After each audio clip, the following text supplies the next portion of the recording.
So my bread is ready to go. And here is my homemade pea soup.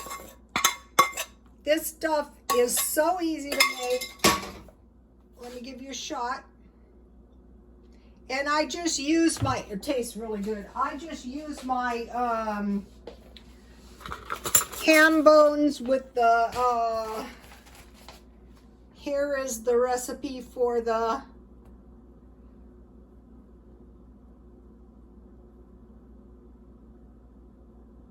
and then let me give you the raisin bread recipe, but I didn't put raisins in it, and this makes the best bread.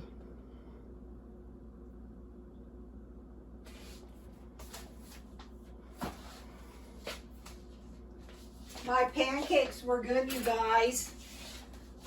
This is also good. This is the thing if you have the luxury of good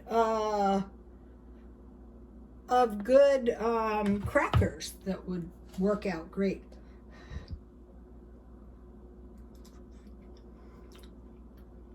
That is good. 3/4 cup split peas. Get these while you can still get them for $1 a pound. Please like, comment. I just raised the bread once. Like, comment, and subscribe.